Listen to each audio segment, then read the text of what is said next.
She woke at 3 in the morning to the sound of gravel shifting outside her bedroom window. Not the wind. Not a deer. Gravel doesn't shift like that on its own. It shifts when weight presses down on it. The weight of a foot. Then another. Eleanor Graves lay perfectly still beneath the quilt her husband had bought at a craft fair in Shenandoah 19 years ago. The house was dark. The window was closed but not locked because she had never locked it not once in the 41 years she had lived in this house. The air was cool and carried the faint smell of cut grass and damp earth from the garden beds just outside the back door. She listened. The footsteps moved along the east side of the house, slow and deliberate, pausing every few steps like whoever was out there was looking for something. A window left open, a door that didn't latch, a sign that no one was home or that the person inside wouldn't be a problem. Eleanor's eyes were open, fixed on the ceiling. Her breathing didn't change. Her hands didn't move. She lay there the way she had lain in 100 dark rooms across 4 decades of military service, with the stillness that most people never learn because most people are never required to. The footsteps reached the back porch. Stopped. There was a long pause, maybe 15 seconds, during which Eleanor could hear her own heartbeat in her ears, steady and slow, 52 beats per minute, the same resting rate she'd maintained since her 30s. Then the footsteps moved away. Back along the gravel path past the garden, toward the tree line. Gone. She didn't get up right away. She waited another 10 minutes, listening to the silence return to the house, filling the rooms, the way water fills a hole dug in wet sand. Slowly, completely, until there was no trace that anything had disturbed it. Then she sat up and turned on the small lamp on the nightstand. The other side of the bed was empty. It had been empty for 3 years, 1 month and 14 days, but she still slept on her side, the left side, because the right side was Bobby's. His reading glasses were still on the nightstand next to a paperback copy of a Louis L'Amour novel he'd been halfway through when the hospice nurse had finally told Eleanor that it was time to say the things that needed to be said. The bookmark was a pressed wildflower, a black-eyed Susan that Bobby had picked on one of their walks along the creek behind the property. She had never moved it. She had never moved any of it. Eleanor swung her legs off the bed and set her feet on the cold hardwood floor. She was 72 years old. 5'9", lean and angular, with short silver hair that she cut herself every 6 weeks, using a pair of kitchen scissors and a hand mirror. Her face was weathered in the way that faces become weathered not from age alone, but from decades of sun and wind, and the particular kind of exhaustion that comes from carrying responsibility for other people's lives. She had a thin scar along her left jawline from a piece of shrapnel that had missed her carotid artery by less than an inch, in a place she still sometimes dreamed about. She walked to the window and looked out. The yard was empty. The gravel path that ran along the side of the house showed nothing in the moonlight. Beyond it, the garden stretched toward the back fence, half of it green, and tended the other half bare dirt and weeds. Bobby's garden. He had started it 30 years ago, the spring after they bought this house with his retirement savings and her combat pay.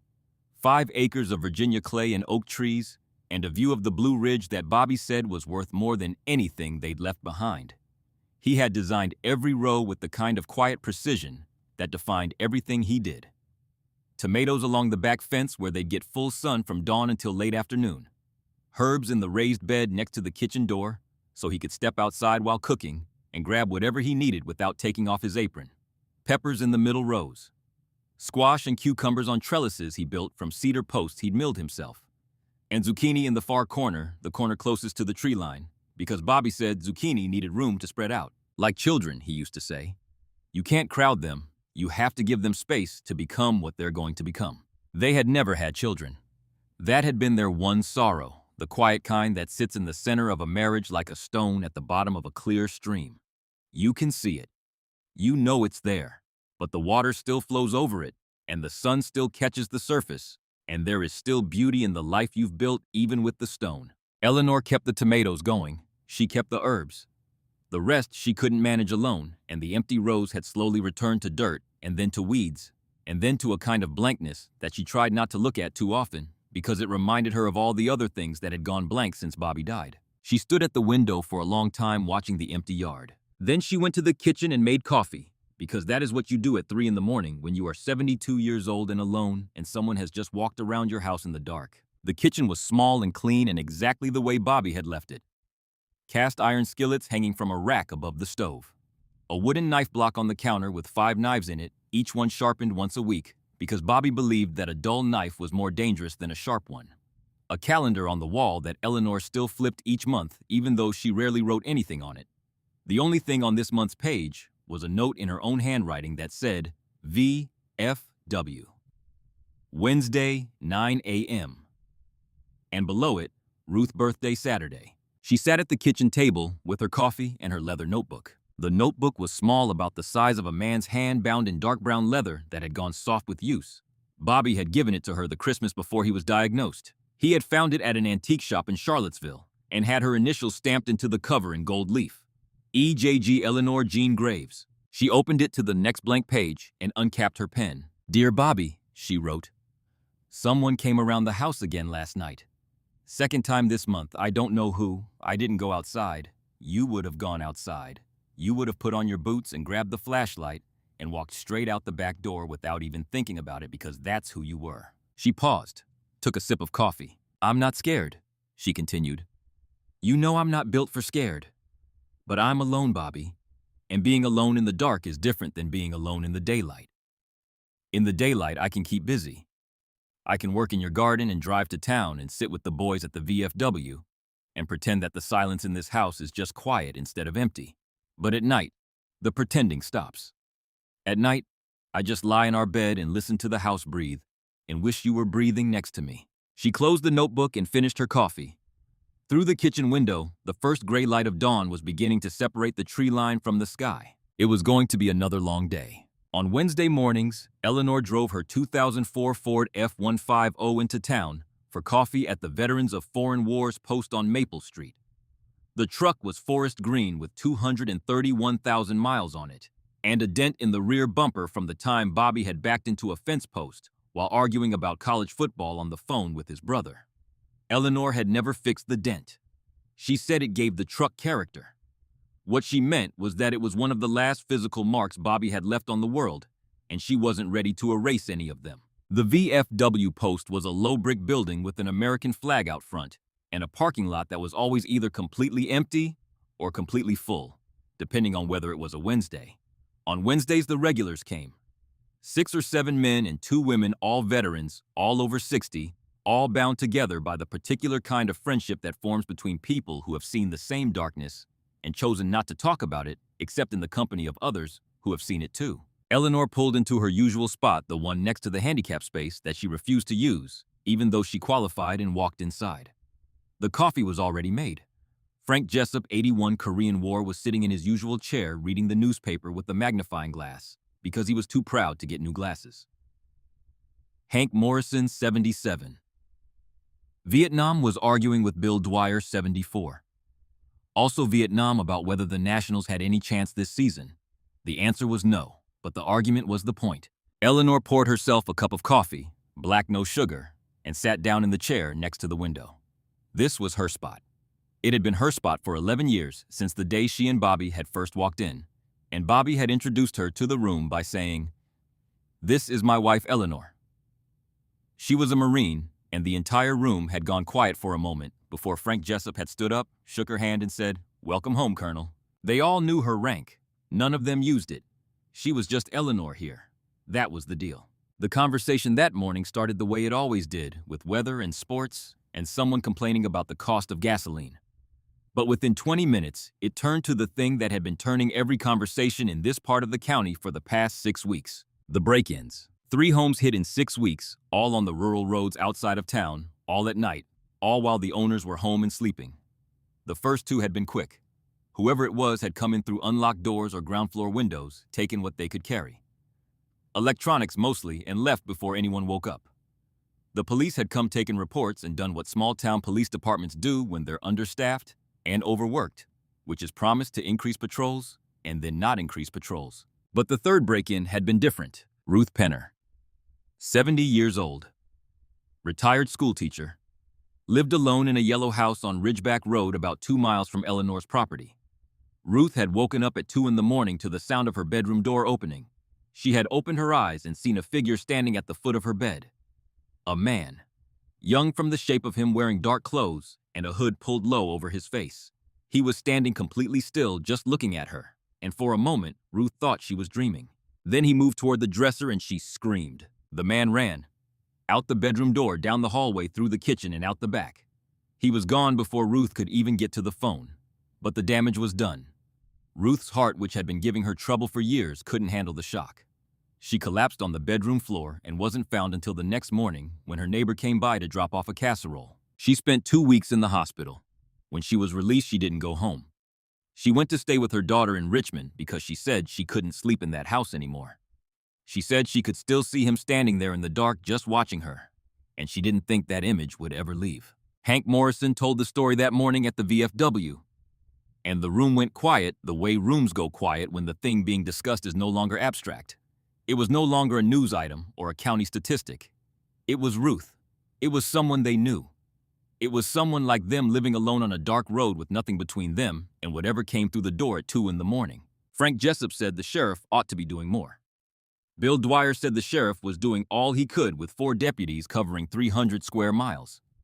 Hank said they should organize a neighborhood watch. Someone else said that was a fine idea for people who could stay awake past 9 o'clock. The conversation went around and around the way conversations do when the people having them feel helpless but don't want to admit it. They talked about security cameras and motion sensor lights and dogs. Bill Dwyer said his cousin in North Carolina had a German shepherd that wouldn't let a squirrel cross the yard without raising hell. Hank said he'd been sleeping with the Louisville Slugger beside his bed for 3 weeks, which got a round of laughter, but the laughter had a hollow quality to it, like a bell with a crack in it. Frank Jessup, who had been quiet for most of the exchange, set down his magnifying glass and looked around the room. He was the oldest among them and had earned through sheer stubbornness and survival the right to say things that younger men would dance around. What gets me, he said, is that Ruth spent 30 years teaching other people's children how to read. 30 years. Every kid in this county under the age of 45 learned their ABCs from that woman. And now she can't sleep in her own bed because some lowlife decided her house was an easy target. Nobody responded to that. There was nothing to respond with. It was the truth, and the truth was ugly. And ugly truths have a way of ending conversations rather than extending them. Eleanor didn't say anything. She sat by the window holding her coffee with both hands, listening to the conversation move around the room like weather. Her face revealed nothing. Her eyes were steady and focused on a point somewhere beyond the window, somewhere past the parking lot and the street, and the low mountains in the distance. But inside, behind the stillness, something was turning. Something that had been dormant for a long time, the part of her that had spent 34 years solving problems that other people said couldn't be solved. She thought about the footsteps on her gravel. She thought about Ruth in the hospital. She thought about all the people on these roads who were just like her. Just like Ruth, people who had lived full and decent lives and earned the right to grow old in peace, and were now lying awake at 3 in the morning, listening to sounds outside their windows and wondering if tonight was the night it stopped being just footsteps. When the conversation wound down and the coffee pot was empty, she stood up, put her cup in the sink, and said goodbye to the room the way she always did, with a nod and a quiet "Take care, gentlemen." Hank Morrison called after her as she reached the door. "You be careful out there, Eleanor. Lock your doors." She paused with her hand on the doorframe and looked back at him. She didn't say she had never locked her doors. She didn't say that she had spent 3 decades walking into rooms far more dangerous than any darkened hallway in a Virginia farmhouse. She just nodded and said, "I will, Hank," and walked out into the parking lot. She drove home. She pulled into the gravel driveway and sat in the truck for a moment with the engine off, looking at the house. It was a simple structure. White clapboard, green shutters, a covered front porch with 2 rocking chairs that she and Bobby used to sit in every evening after dinner. The porch light was off. She had forgotten to leave it on. The house looked dark. It looked the way houses look when no one is expected to come home to them. She went inside, put her keys on the hook by the door, and walked through the kitchen to the back window. She looked out at the garden. The tomatoes were doing well. The basil and rosemary and thyme were holding on. Beyond them, the empty rows stretched toward the back fence like lines in a notebook with nothing written on them. She made dinner the way she always did, standing at the counter rather than sitting at the table, because sitting at the table meant sitting across from the empty chair. And the empty chair was harder to bear at dinner than at any other time. Bobby had always done most of the cooking. He had a gift for it, the way some men have a gift for fixing engines or reading weather. He could take whatever was in the garden and the pantry and turn it into something that made the kitchen smell like the best version of home. Eleanor could manage simple meals, soups and sandwiches and scrambled eggs, but the joy of cooking had belonged to Bobby, and it had left with him. She ate a bowl of soup standing at the counter, washed the dish, dried it, and put it away. That evening, as the sun went down and the house filled with the particular shade of blue that comes just before full dark, Eleanor did something she had been putting off for weeks. She drove to the hospital to see Ruth Penner. Ruth was in a room on the second floor sitting up in bed with a blanket over her lap and a television on the wall playing a show she wasn't watching. She looked smaller than Eleanor remembered. Thinner. Her hands, which had once graded 1,000 papers a year and could silence a room full of 7th graders with a single raised finger, were shaking. Eleanor pulled a chair up to the bed and sat down. Ruth looked at her, and her eyes filled immediately, the way eyes fill when the person sitting across from you is someone who doesn't require you to explain anything, someone who already understands. They talked for a while about small things. The weather, Ruth's daughter, the hospital food, which Ruth said was an insult to anyone who had ever operated a stove. But eventually the small things ran out, and what was left was the thing that was sitting in the room between them like a third person. Ruth told Eleanor about that night. She told her about the sound of the door, about opening her eyes, about the shape at the foot of her bed, the way it just stood there, not moving like it was deciding something.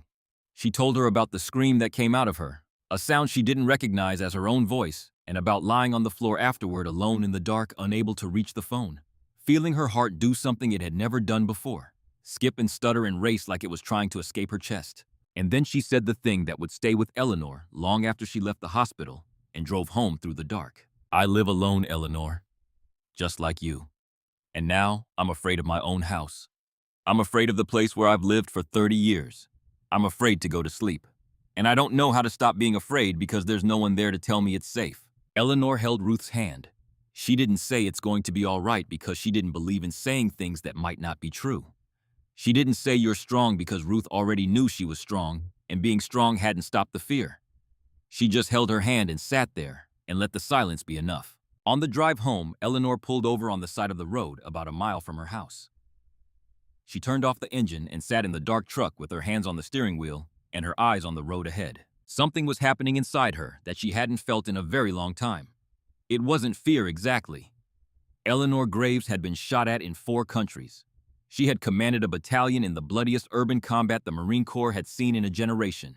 She had held dying men in her arms and written letters to their mothers and stood at their funerals and saluted their caskets and then gone back to work the next morning because that was the job and she had sworn to do it. Fear was not the word. The word was vulnerability. The recognition, cold and clear and impossible to argue with, that she was 72 years old and alone in a house at the end of a dark road, and that if something happened to her in the night, no one would know until morning. Maybe not even until Wednesday when she didn't show up at the VFW. She thought about Ruth lying on the floor of her bedroom, unable to reach the phone, feeling her heart betray her. She thought about Bobby, about the way he used to check the locks every night before bed. Not because he was afraid, but because it was his way of saying, I'm here, and this house is safe, and you can sleep. She hadn't realized how much that small ritual had meant until it was gone. Bobby had never been military. He was a carpenter by trade, a man who built things with his hands and measured the world in levels and right angles and the smell of fresh-cut pine. He had married Eleanor, knowing what she was and what the life would be. He had waited through 4 deployments, raised no complaint when she missed holidays, driven to Walter Reed twice, when she came back with injuries she downplayed on the phone and couldn't hide in person. And when she finally retired, when she came home for good at 62 years old with a silver star and 2 purple hearts and a body that had begun to collect on the debts she'd written against it for 3 decades, Bobby had simply handed her a pair of gardening gloves and said, "Welcome home, Ellie. I saved you some rows." That was Bobby. He never asked her to explain the war. He never asked about the things that woke her at night. He just made sure the coffee was hot in the morning and the garden had room for 1 more pair of hands, and the porch light was always on when it got dark. He was the anchor, and without him, the house had started to drift slowly at first, and then faster away from the shore of the life they had built together toward open water, where the currents were cold and unpredictable. She thought about the footsteps on the gravel. She thought about what Bobby would have done. He would have gone outside. He would have put on his boots and his flannel robe, the one with the torn pocket, and he would have walked straight out the back door with the flashlight in his hand. Not because he was brave in the way soldiers are brave, but because he was brave in the way husbands are brave. Which is to say, he could not sleep, knowing that something might be threatening the person beside him. But Bobby was gone, and the person beside her was no one. And then she made a decision the way she had always made decisions, quietly, completely, and without hesitation. Tomorrow morning, she would go buy a gun.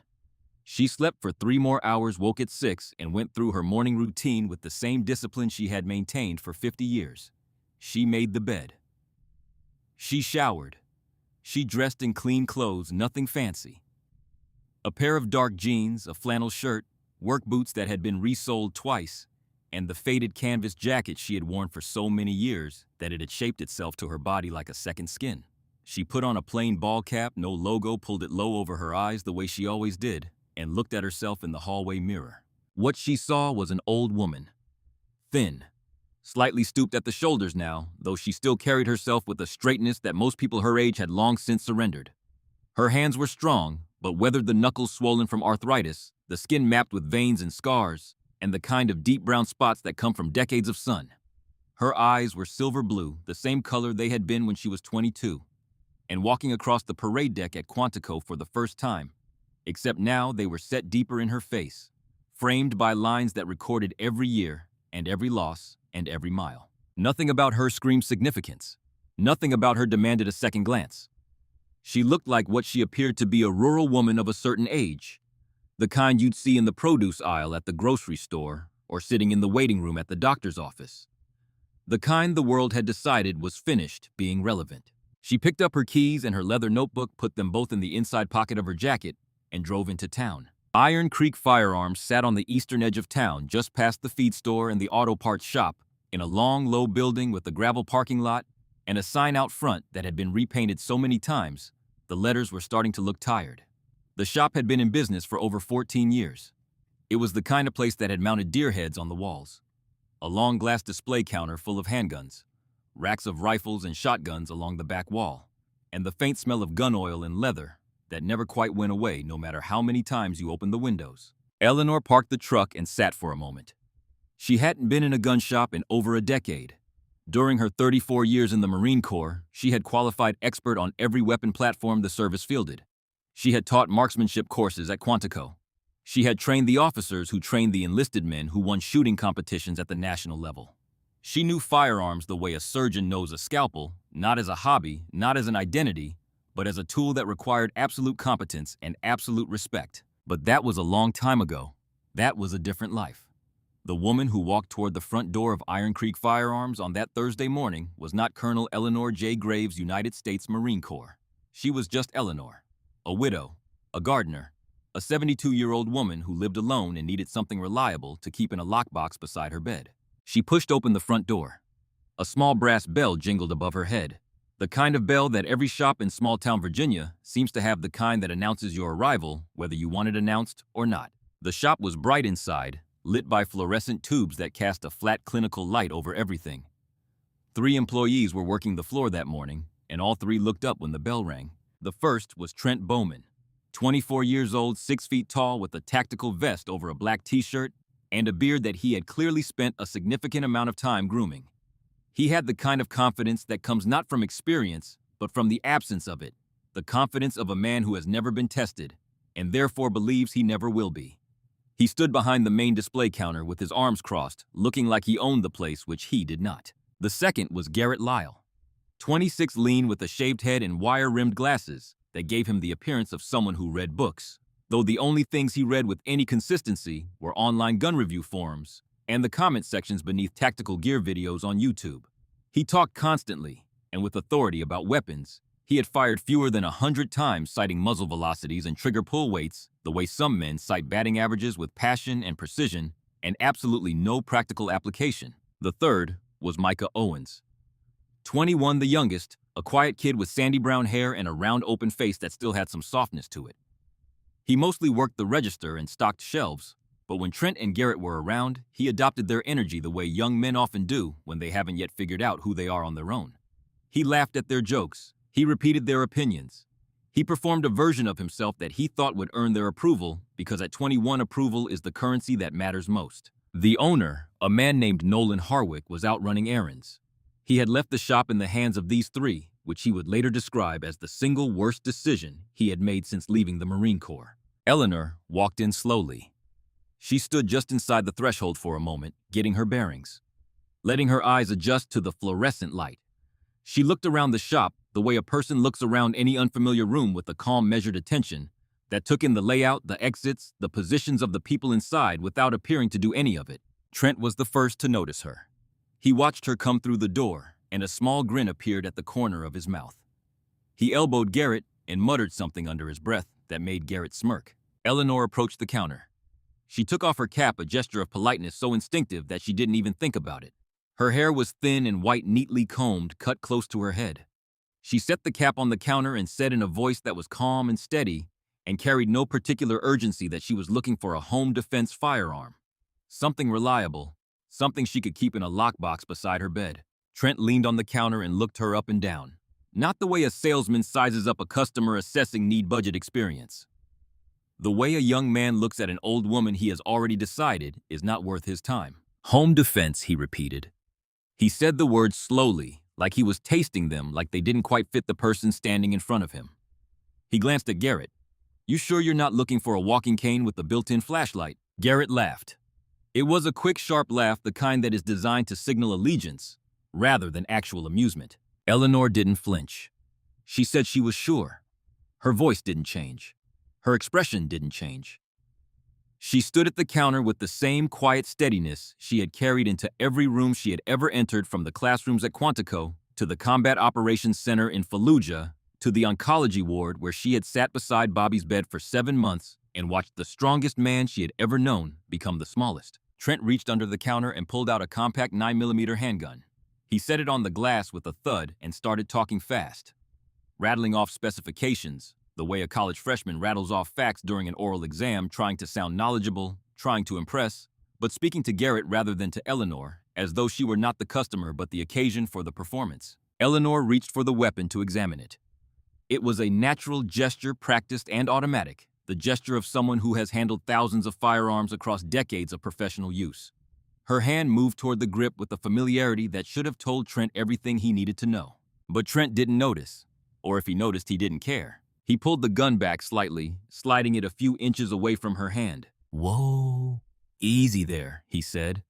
He smiled, but the smile had an edge to it, the kind of edge that turns a joke into something else. Let's make sure you can hold it steady first. He turned to Garrett and grinned. You think they make one with the vibration alert so she doesn't forget it's in her hand? The laughter came again. Louder this time. Garrett put his hand over his mouth like he was trying to contain it, which he wasn't. Micah behind the register looked down at the counter and then back up, and when he saw Trent and Garrett laughing, he laughed too. It was a half-second late, a beat behind the laugh of a person who is joining in. Not because they think something is funny, but because they are afraid of what happens if they don't. Trent kept going. He was on a roll now, feeding off the energy in the room, the way certain people feed off the discomfort of others, without recognizing it as discomfort. He leaned on the counter and looked at Eleanor with an expression that was somewhere between amusement and pity, which is the most dangerous combination a young person can direct at an old one because it contains the assumption that the old person's life is already over, and the only thing left to do is manage the decline. Garrett chimed in from the side. Honestly, ma'am, you might be better off with one of those medical alert systems. You know, the kind with the button you wear around your neck. He adopted a high, quavering voice. Help? I've fallen, and I can't find my Glock. More laughter. Trent slapped the counter. Micah grinned from behind the register, though something in his face, something small and not yet fully formed, flickered. Eleanor looked at each of them in turn. She looked at Trent first. Her eyes rested on him for 3 full seconds, which doesn't sound like a long time until you are the person being looked at by someone whose gaze carries the weight of everything they have seen and done and survived. Trent's smile faltered just slightly, just at the edges, the way a candle flame bends when a door opens somewhere in the house. Then she looked at Garrett, same gaze, same 3 seconds. Garrett stopped laughing and adjusted his glasses. Then Micah, the youngest, the one who had laughed last and quietest. Eleanor's eyes lingered on him for a beat longer than the others, and in that extra beat, there was something that none of them were experienced enough to read. Not anger, not hurt, not embarrassment. Something quieter than all of those things.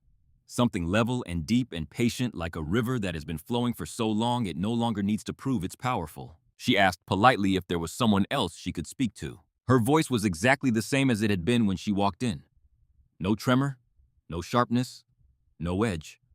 Just calm, clear, and steady, the voice of a person who has learned that the most powerful thing you can do in a room full of noise is refuse to raise your own volume. Trent shrugged. Owner's not here. You're stuck with us. Eleanor nodded. Once. Slowly. The nod of a person who has received the information, processed it, and made a decision all in the space of a single breath. Then she turned and walked to the folding chair near the front window. It was a metal chair with a vinyl seat, the kind you find in church basements and school gymnasiums, and it had been placed near the entrance for customers who needed to sit while they waited. Eleanor sat down. She reached into the inside pocket of her canvas jacket and pulled out the small leather notebook. She uncapped her pen, and she began to write. The three employees exchanged looks. Trent made a spinning gesture near his temple, the universal sign for crazy, and mouthed the word to Garrett, who nodded and turned away. They went back to their conversation, which had been about a new rifle scope that Trent had seen on a YouTube video and was planning to order, and within minutes, they had forgotten about the old woman by the window entirely. Eleanor sat in the folding chair with her notebook open on her lap, writing in small, precise handwriting that slanted slightly to the right. The sunlight came through the window and fell across the page, and across her hands and across the plain gold wedding band she still wore on her left ring finger. She wrote what she wrote every day, a letter to Bobby. Bobby, she wrote, I went to the gun shop today, the one on the east side of town, the one you said looked like it was held together with duct tape and optimism. You were right about the duct tape. I asked about a handgun for the house, and 3 young boys behind the counter laughed at me. One of them told me to get a medical alert button. Another one pulled a gun away from me, like I was a child reaching for something on a high shelf. She paused, looked up at the shop. Trent was showing Garrett something on his phone. Micah was restocking a shelf near the back, moving boxes from one place to another with the distracted efficiency of someone whose mind is somewhere else. I didn't say anything, Bobby. You know me. I've never been the type to announce myself. And these boys, they're young. They look at me and they see an old woman. They see gray hair and slow hands and a body that's starting to curve in on itself, and they think that's the whole story. They don't know there are other chapters. They don't know about Quantico or Grenada or the desert or Fallujah. They don't know about the men I carried out of buildings that were on fire. They don't know about Danny Beckett or the letter I wrote to his mother, or the sound she made when she read it at his funeral. They don't know any of it, and I didn't tell them, because a person who has to tell you who she is, Bobby, isn't. You taught me that. You never told anyone you were the man who rebuilt 3 houses in the 9th Ward after Katrina with his own hands and his own money. You never told anyone you were the man who drove 40 miles in a snowstorm to bring medicine to Frank Jessup's wife when the roads were closed. You just did things and let the doing speak. I miss you. I miss you in this chair. I miss you in the morning when the coffee maker finishes and there's no one to pour the second cup for. I miss you in the garden, Bobby. That's the hardest part. Not the empty bed, not the silence at dinner. The garden. Because you planted every row with a plan. And now half the rows are empty and I can't fill them alone. She closed the notebook and put the cap back on the pen. She slipped them both into her jacket pocket and folded her hands in her lap. And she waited. The clock on the wall behind the register read 9:47. Outside, the morning traffic on the county road was picking up, such as it was a truck, every few minutes, a school bus, the mail carrier making her rounds. Inside the shop, the fluorescent lights hummed. Trent and Garrett talked about scopes and calibers and a hunting trip they were planning for November. Micah finished stocking the shelf and returned to the register where he stood with his hands on the counter and his eyes on nothing in particular. Minutes passed. 5, 10, 20. Eleanor sat in the folding chair by the window like a stone in a stream. The water moved around her, but she didn't move with it. She didn't check her phone because she didn't have a phone worth checking. She didn't look at the merchandise because she wasn't shopping anymore. She was waiting, and she was good at waiting because waiting is a skill that the military teaches you whether you want to learn it or not. And Eleanor had learned it in places where waiting was the difference between living and dying. 30 minutes, 35, 38. At 9:53, a black Ford pickup truck with a toolbox bolted into the bed and a Marine Corps decal in the rear window pulled into the parking spot directly in front of the shop entrance. The engine shut off. The driver's door opened.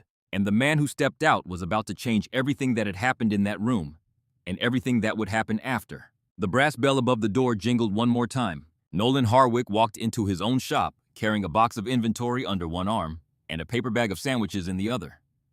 He was 51 years old, broad-shouldered with a gray crew cut, and a jaw that looked like it had been set in concrete somewhere around the age of 19 and had never softened since. He had the build of a man who still worked with his hands every day, not out of necessity, but out of habit, because idleness made him uncomfortable in a way he had never been able to fully explain. He had opened Iron Creek Firearms 14 years ago, 6 months after retiring from the United States Marine Corps at the rank of Master Sergeant. 22 years of service, 3 combat deployments, 2 Bronze Stars, a back that ached when it rained, and a left knee that predicted weather changes better than any forecast. He ran the shop the same way he had run his units, with discipline, with respect, and with an absolute zero-tolerance policy for the kind of behavior that treats any human being as less than what they are. Nolan stepped inside.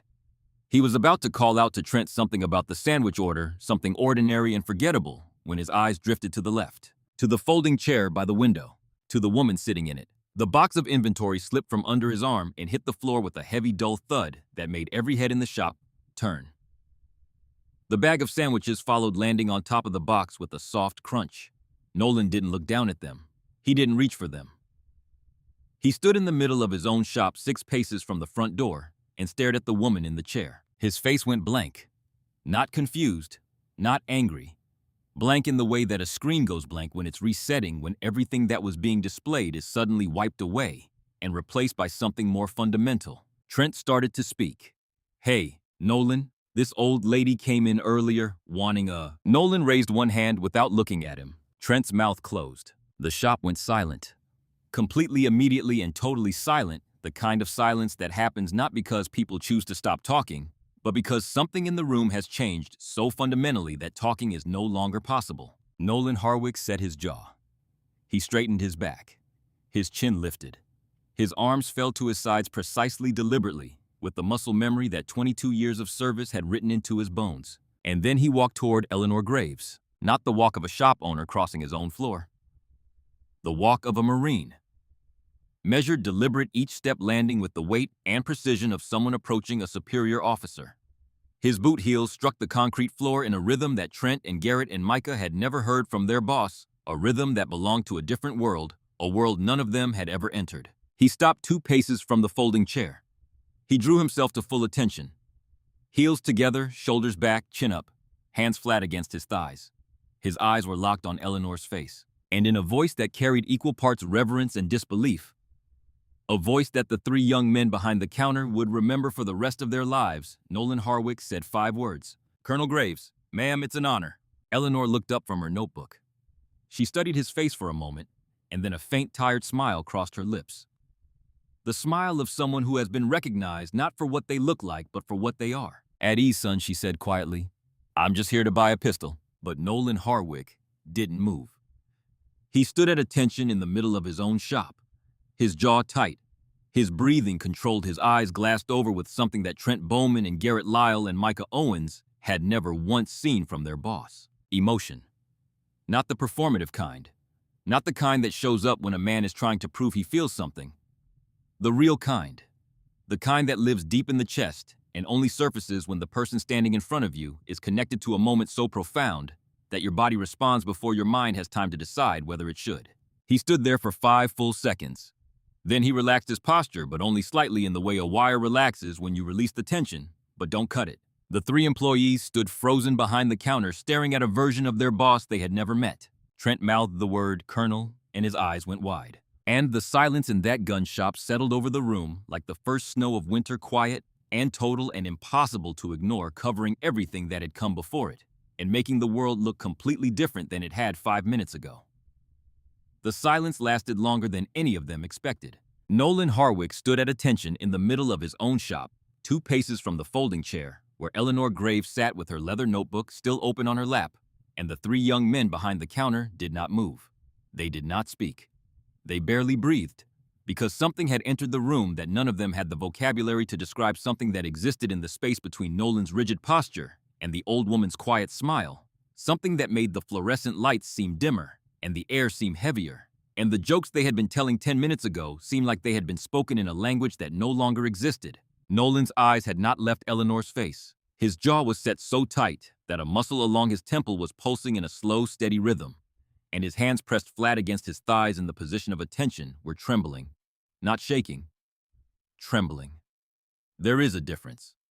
Shaking is what the body does when it's afraid. Trembling is what the body does when it's trying to contain something too large to hold. Eleanor closed her notebook. She slid the pen into the spine the way she always did, with a small, precise motion that belonged to a woman who had spent a lifetime being careful with the things that mattered. She looked up at Nolan with those silver blue eyes that had seen 4 wars and the inside of more hospital rooms than she cared to remember, and the tired smile on her face softened into something warmer. "At ease, son," she said again. "I mean it. You're going to lock up your knees standing like that." Nolan let out a breath. It came from somewhere deep, somewhere below the diaphragm, the kind of breath that carries years with it when it finally escapes. He relaxed his posture, but only by a degree, the way a flag drops when the wind dies but doesn't fold because the pole is still holding it up. He pulled a folding chair from against the wall, opened it, and sat down across from Eleanor, leaning forward with his elbows on his knees and his hands clasped between them. For a moment, neither of them spoke. They just looked at each other across the small distance between the 2 chairs, and what passed between them in that silence was something that Trent Bowman and Garrett Lyle and Micah Owens could see but could not understand. It was the recognition of shared history. It was the invisible handshake between 2 people who had walked through the same fire and come out the other side carrying the same scars, the kind of connection that doesn't require words, because words would only reduce it. Then Nolan turned his head toward the counter. He didn't stand. He didn't raise his voice. He spoke in a tone that was controlled and level, and carried the particular weight of a man who has learned that the quieter he speaks, the harder people listen. "Boys," he said, "do you have any idea who this man is?" He caught himself, corrected. "Who this woman is?" None of them spoke. Trent had gone pale. The confidence that had been radiating from him like heat from a stove 15 minutes ago had evaporated completely, replaced by something small and uncertain that he was trying to hide behind a neutral expression and failing. Garrett stood with his arms at his sides, his mouth slightly open, his wire-rimmed glasses catching the light in a way that made his eyes look larger than they were. Micah gripped the edge of the register counter with both hands, his knuckles white, his sandy brown hair falling across his forehead. Nolan nodded slowly, the nod of a teacher who has asked a question and received the silence he expected. "This is Colonel Eleanor J. Graves," he said. "United States Marine Corps, retired. She commanded the 2nd Battalion, 4th Marines during Operation Phantom Fury in Fallujah, Iraq in November of 2004. He paused. Not for effect, because the next words required a different kind of air to speak them. The kind you have to pull from deeper in your lungs. One of the bloodiest urban battles the Marine Corps has fought in the last 50 years. The words settled over the room like ash after a fire. Trent's eyes moved to Eleanor. He looked at her as if seeing her for the first time, which in a way he was. Because the woman sitting in the folding chair was no longer the old lady he had mocked 20 minutes ago. She was something else entirely. She was a door that had just opened onto a room he didn't know existed, and through that door he could see a darkness that made his tactical vest and his groomed beard and his YouTube expertise feel like a costume worn by a child playing dress-up. Garrett swallowed hard. The sound was audible in the silence. Micah didn't move at all. He stood behind the register with his hands on the counter and his eyes fixed on Eleanor's face, and something was happening behind those eyes. Something quiet and uncomfortable. The first stirring of a feeling that didn't have a name yet, but would eventually become the thing that changed the course of his life. Nolan looked at Eleanor. His voice dropped lower. "Ma'am, I need to tell them. They need to hear it." Eleanor raised a hand gently. The same hand that had pulled wounded Marines out of burning buildings. The same hand that had held Danny Beckett's head steady while the corpsman tried to stop the bleeding. She raised it with a softness that seemed impossible for everything it had done. "Nolan, you don't have to." "Yes, ma'am, I do." He turned back to his employees. He was quiet for a moment, gathering something from inside himself, the way a man gathers rope before a long climb. Then he began to speak. November 2004. Fallujah, Iraq.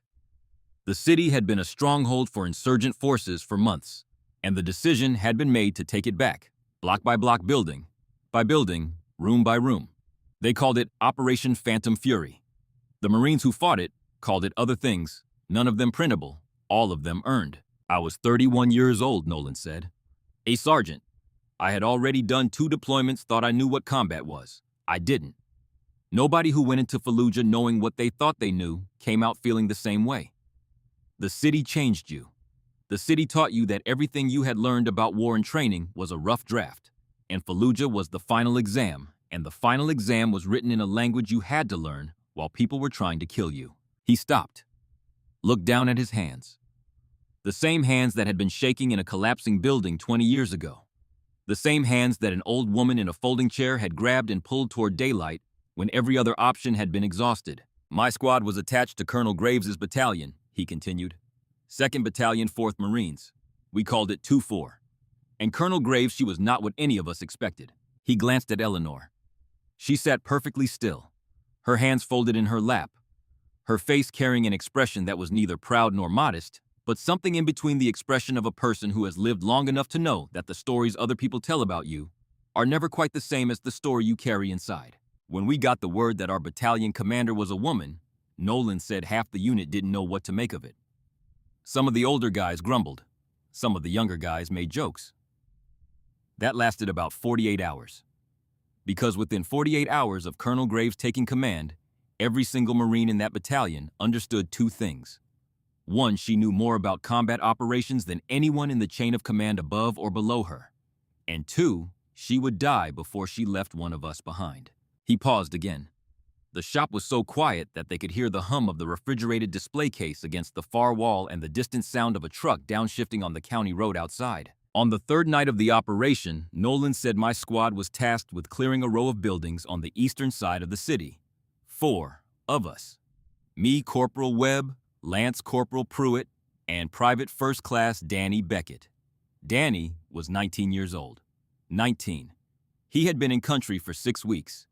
He had a photograph of his mother taped to the inside of his helmet, and he talked about her the way some guys talked about girlfriends, with a kind of devotion that was so pure it made you want to protect him from everything the world was about to do to him. Nolan's voice changed. It didn't crack. It didn't waver. It shifted the way a road shifts when it leaves the flatland and starts climbing into the mountains. It became something steeper, something that required more effort to traverse. We entered the 3rd building on the block. It was a 2-story structure, concrete with blown-out windows and a courtyard in the back that was full of rubble. We cleared the ground floor. Nothing. We moved to the stairs. And that's when everything went wrong. He told them about the explosion. Not an IED, a rigged charge placed in the stairwell designed to collapse the upper floor onto anyone ascending. The blast blew Pruitt backward through a doorway. Webb caught shrapnel in his left leg and went down. Nolan was thrown against the wall and lost his hearing for what felt like minutes, but was probably seconds. And Danny Beckett, who had been on point, who had been the first one on the stairs because he was young and eager and wanted to prove he belonged, took a piece of metal the size of a playing card directly into the right side of his neck. Nolan described the scene in a voice that was flat and precise. The way combat veterans describe the worst moments of their lives, not because they don't feel them, but because feeling them fully while speaking about them would make speech impossible. Danny was on the floor, he said. The blood was coming fast. Pruitt was unconscious. Webb couldn't walk. I got to Danny and put pressure on the wound, but I could feel it the way the blood was coming through my fingers, and I knew. I knew he needed a corpsman in the next 10 minutes or he was gone. I got on the radio, called for support, called for medevac, called for anyone. Nobody could get to us. The streets outside were a kill zone. Snipers on 3 rooftops, an RPG team at the end of the block. Every route to our position was compromised. We were 4 men in a building that was half collapsed with 1 dying and 2 wounded, and me on a radio that might as well have been a toy for all the good it was doing. He stopped, closed his eyes for 2 seconds, opened them. I called again. 3rd time. I said we had a man down, critical neck wound, arterial bleed, requesting immediate support, any element, any direction. And the radio was quiet. Just static. Just the sound of a war that was too big and too loud and too everywhere for anyone to hear. 1 sergeant in 1 building on 1 street in a city that was tearing itself apart. And then a voice came through. Nolan looked directly at Eleanor. His eyes were wet. He didn't wipe them. He didn't look away.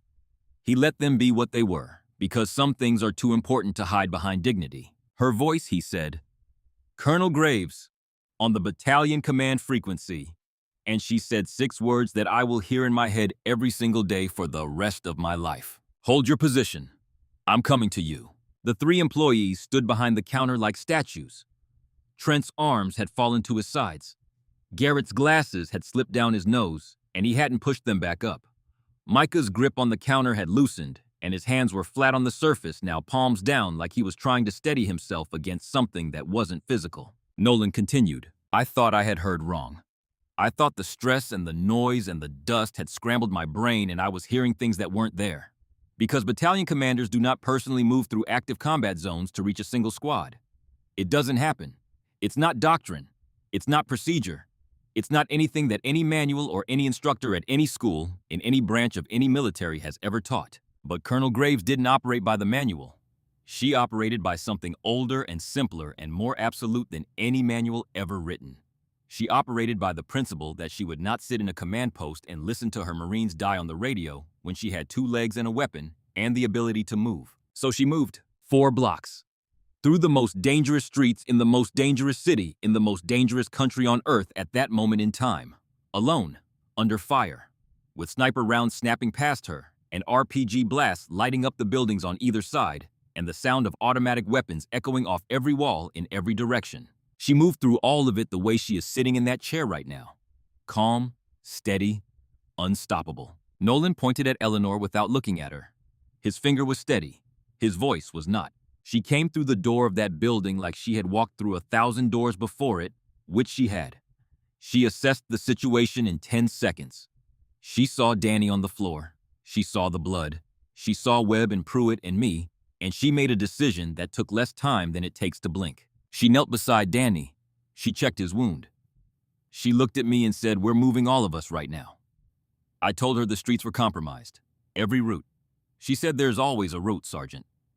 You just have to be willing to take the one nobody else will. And then she picked Danny Beckett up off that floor. She put him on her back.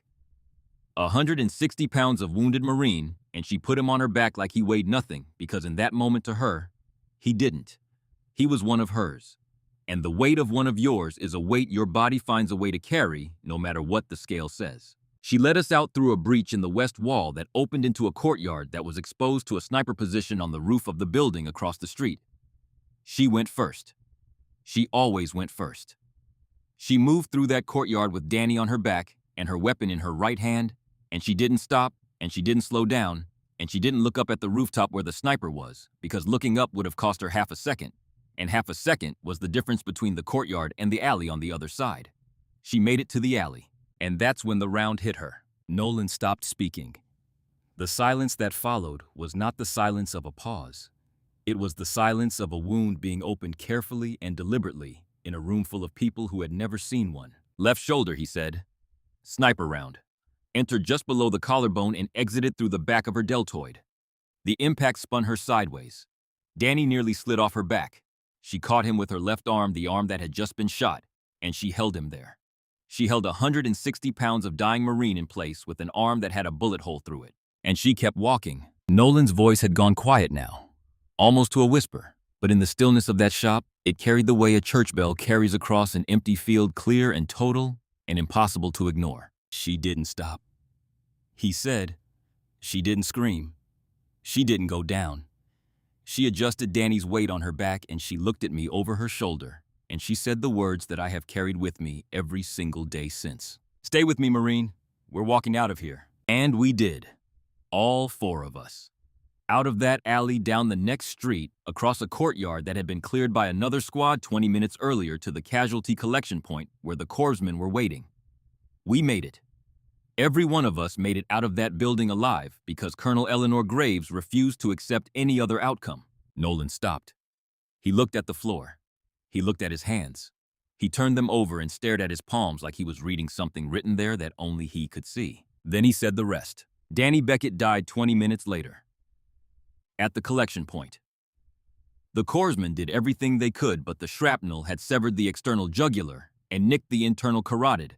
And by the time they got him on the table, he had lost too much blood. He was 19 years old. He had been in country for 6 weeks, and the last thing he saw before he closed his eyes was the face of his battalion commander. A woman who had carried him 4 blocks on her back through a city that was on fire, holding his hand and telling him he was brave, and that his mother would know what he did. Nolan's jaw tightened. He blinked. A single tear traced a line down the left side of his face and hung at the edge of his jaw for a moment before falling. He didn't wipe it. Colonel Graves wrote a letter to Danny's mother, he said. Not a form letter, Not a condolence card signed by a secretary. A handwritten letter, 5 pages, single-spaced, in her own hand.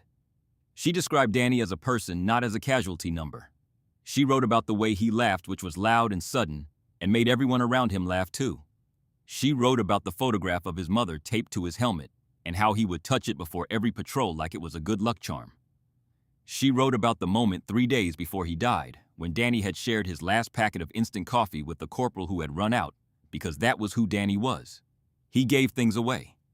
He gave everything away right up until the end. Nolan looked at Eleanor. She was sitting very still. Her hands were folded in her lap. Her eyes were dry, but there was something behind them that was not dry. Something deep and heavy and permanent, the way bedrock is permanent beneath soil that the seasons change. I know about that letter, Nolan said, because I was at Danny Beckett's funeral. Arlington National Cemetery. Full honors. 21-gun salute. And after the flag was folded and presented and the bugler played taps and the crowd began to leave, I saw Danny's mother sitting alone in the front row of chairs holding a letter against her chest, with both hands pressing it there like it was the last warm thing in the world. He paused. I didn't know what the letter said until years later when Mrs. Beckett wrote to me and told me. She said that letter was the only thing that got her through the first year. She said she read it every night before she went to sleep. She said Colonel Graves had given her back her son. Not alive, she knew that, but real. Whole.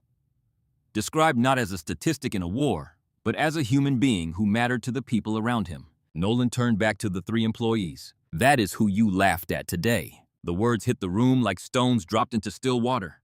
Trent flinched. Physically flinched the way you flinch when something strikes you that you didn't see coming because you weren't looking, because you never thought you needed to look. Nolan stood up. He walked behind the counter past the 3 of them without making eye contact and reached for something on the wall near the register. It was a framed photograph 8 by 10 in a simple black frame that had been hanging in the same spot since the day the shop opened 14 years ago. He brought it back and set it on the glass counter where everyone could see it. The photograph showed a group of Marines in full combat gear standing in front of a shattered 2-story building. They were dirty, exhausted. Their uniforms were covered in dust and dried sweat and the particular grime that comes from days of urban combat without rest or running water. Some of them were looking at the camera. Some of them were looking at nothing with the 1,000-yard stare that belongs to people who have seen things that the lens cannot capture. In the center of the group stood a woman, taller than most of the men around her. Lean, straight-backed even in full kit and body armor. Her face was streaked with dust and her left arm was in a field dressing a bulky wrap of gauze and tape that covered her shoulder and upper arm. Her silver blue eyes looked directly into the camera with an expression that was neither triumph nor relief, but something more complex, the expression of a person who has done what needed to be done and knows that the cost of doing it will never fully be paid. Her right hand rested on the shoulder of a young Marine standing beside her. The young Marine's head was bandaged. His eyes were glazed. He was leaning slightly to the left toward the woman, as though her hand on his shoulder was the only thing keeping him upright. That photograph was taken 6 hours after she saved our lives, Nolan said. 6 hours after she carried Danny Beckett through 4 blocks of active combat. 6 hours after she took a sniper round to the shoulder and didn't stop walking. He tapped the glass over the face of the young Marine with the bandaged head. That's me, he said. 20 years ago, standing because she wouldn't let me fall. He set the frame down on the counter with a gentleness that seemed at odds with the size of his hands and the hardness of his voice. Then he looked at Trent. The look lasted a long time. Long enough for Trent to feel every second of it. Long enough for Trent to understand that the man looking at him was not his boss evaluating an employee. It was something deeper and more serious than that. It was a man who owed his life to the woman in the folding chair looking at the boy who had told that woman to get a medical alert button. Now tell me, Nolan said. Tell me again what you said to her when she walked in. Trent's face was the color of paper. His mouth opened. Nothing came out. His lips moved, forming the beginning of a word that never arrived. And then his mouth closed again and he stood there empty, stripped of every layer of performance and bravado that he had been wearing like armor since the day he started working at this shop. Garrett looked at the floor. Not in thought. In shame. The kind of shame that doesn't come from being caught but from catching yourself, from seeing your own behavior reflected back at you in a light so harsh that there is nowhere to hide from it. Micah gripped the edge of the register counter again, but differently this time. Not for support, for anchorage. Like the floor beneath him had shifted, and he needed something solid to hold on to, while the world rearranged itself into a shape he didn't recognize. Eleanor spoke.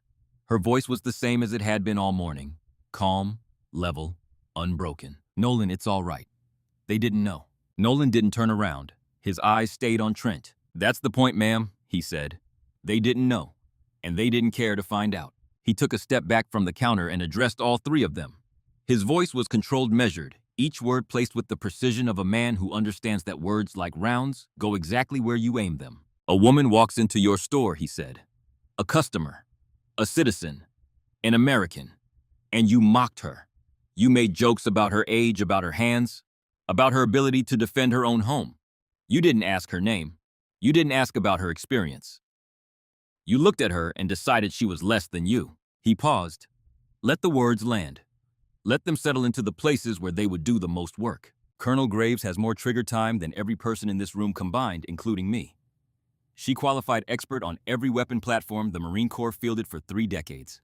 She taught marksmanship courses at Quantico. She trained the officers who trained me. Another pause. Longer this time.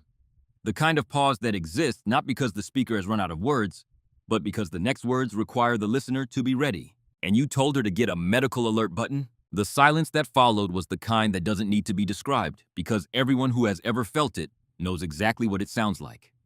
It sounds like the moment you realize you cannot take something back. It sounds like the exact distance between who you thought you were and who you actually are, measured in the space of a single breath and found to be enormous. Trent was the first to move. He stepped out from behind the counter. His tactical vest, which had looked imposing an hour ago, now looked ridiculous on him, like a costume worn to a party he should never have attended. His chin was trembling. Not dramatically, not performatively. Trembling the way a chin trembles when the muscles of the face are trying to hold together something that the mind has already let go of. He walked toward Eleanor. He stopped 3 paces away. The same distance Nolan had stopped, not because he was following Nolan's example, but because some distances are instinctive. The distance of respect. The distance you keep when you know you don't deserve to be closer. Ma'am, he said.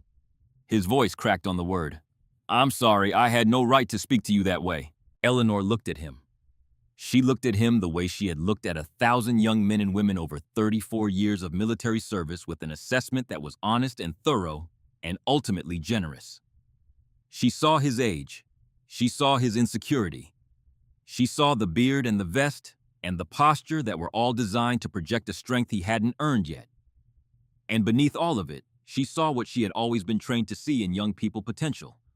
Raw and misdirected, but real. You're young, she said. Young people make mistakes. What matters is whether you learn from them. Trent nodded.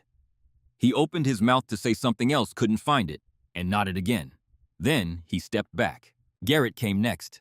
He had taken off his glasses and was holding them in his hand, and without them, his face looked younger and more exposed, like a house with the shutters removed.